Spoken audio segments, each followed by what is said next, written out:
D'où vous viennent vos idées? Est-ce que vous partez d'un fait divers, d'une expérience personnelle, de rencontres par exemple sur Now You Know Me, qu'est-ce qui vous a lancé sur ce roman?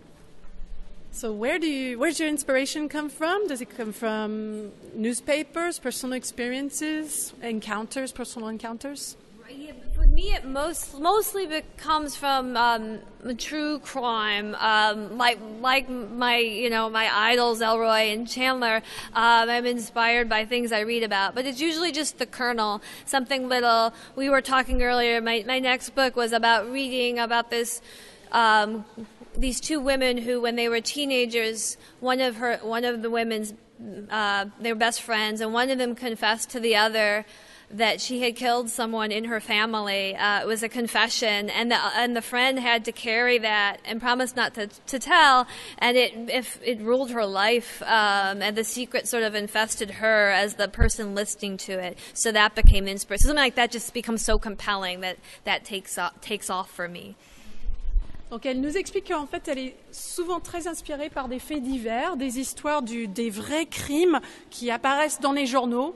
Notamment, elle donne l'exemple d'un fait divers qui vient d'inspirer son prochain roman où justement deux jeunes filles adolescentes, meilleures amies, une des deux a tué quelqu'un dans sa famille et transmet ce secret à sa copine. Donc cette petite idée l'a vraiment intriguée dans le fait divers. Qu'est-ce que ça a dû être d'être la copine qui a dû vivre toute une vie avec ce secret de l'autre.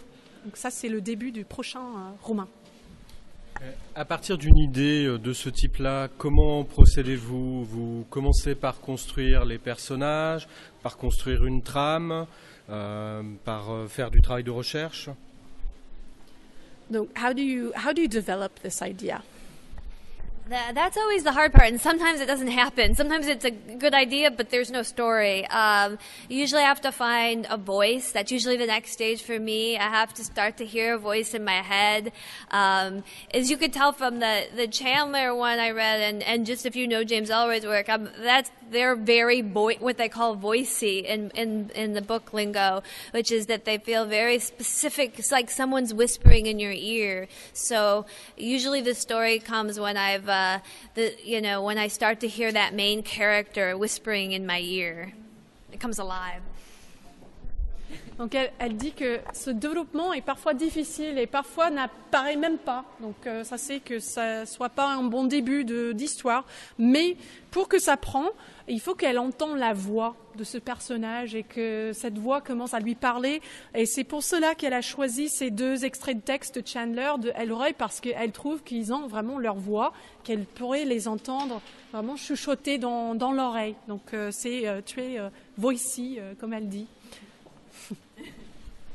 Est-ce que c'est à ce moment-là que vous opérez le choix du point de vue? Okay.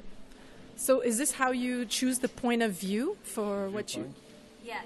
Yeah, that's the hardest decision, whose point of view you're going to take on. And often I tend to, I guess I always called in my head the Gatsby rule of the great Gatsby, Fitzgerald, which is that he tells that story from the least likely of perspectives, from Nick, who's seemingly not involved in the action and is a voyeur. And often that's what I'm looking for, because those are the characters that are filled with surprises. So I try to find someone whose perspective might give it an extra spin that makes it strange. Like, I'm not, the voice I chose for the next book is not the one who confessed the crime, but the one who heard the confession.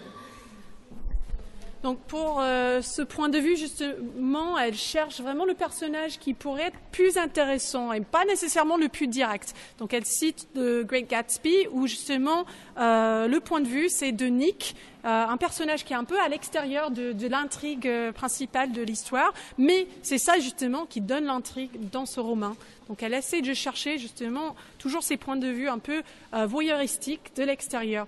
Et donc par exemple, comme dans ce prochain roman, ça va être la personne qui n'a pas pas commis la crime, mais la personne qui a entendu le secret, la confession. C'est ce qui vous a conduit à choisir le point de vue de la mère dans You Will Know Me?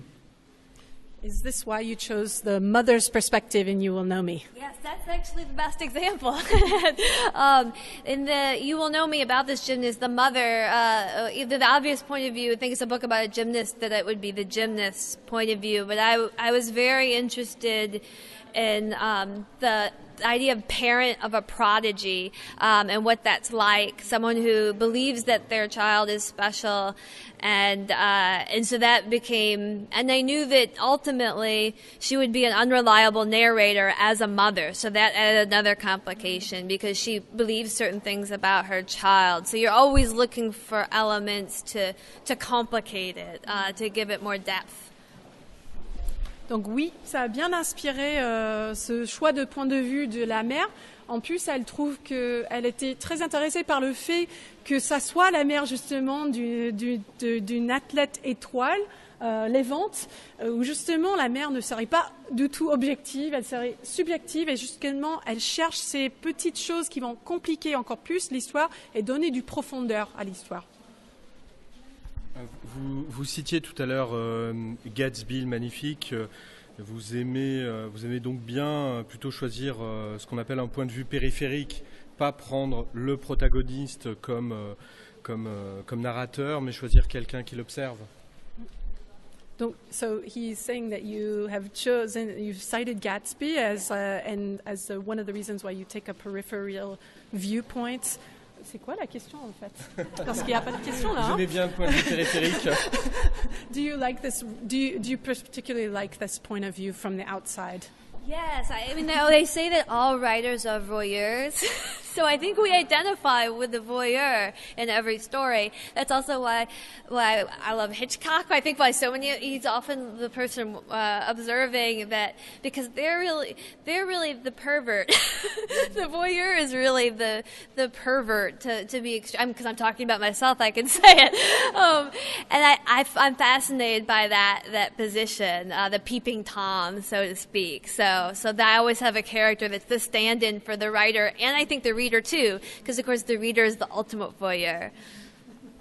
Donc elle affirme qu'elle aime particulièrement ce point de vue périphérique parce qu'elle est inspirée par Hitchcock, par d'autres auteurs comme Gatsby, et que ça soit vraiment notre place en tant que voyeur. Elle part un peu de la nature perverse du fait qu'on est souvent dans ce rôle, et qu'elle dit elle-même qu'elle aime bien occuper ce rôle aussi.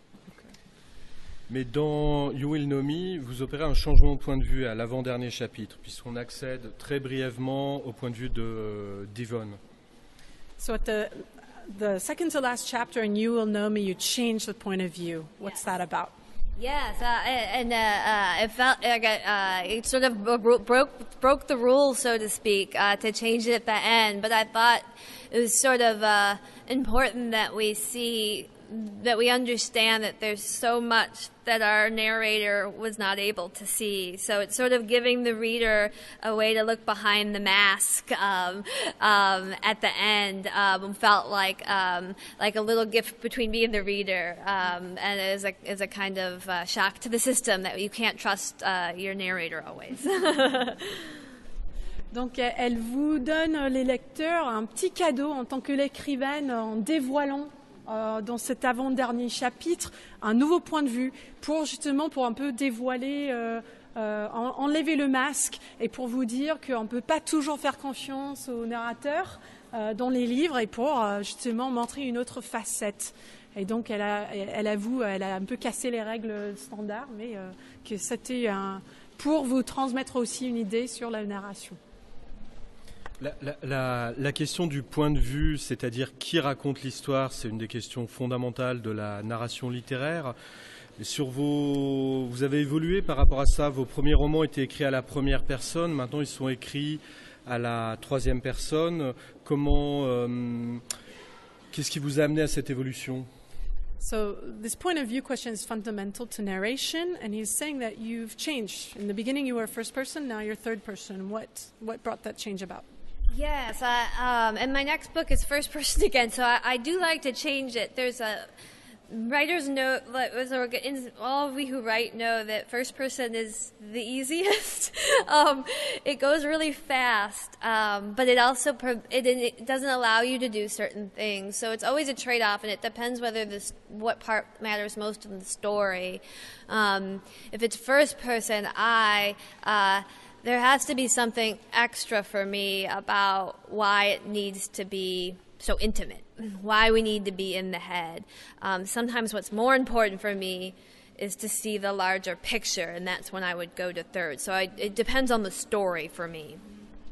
Donc il dit effectivement, elle avait commencé en écrivant dans la première personne.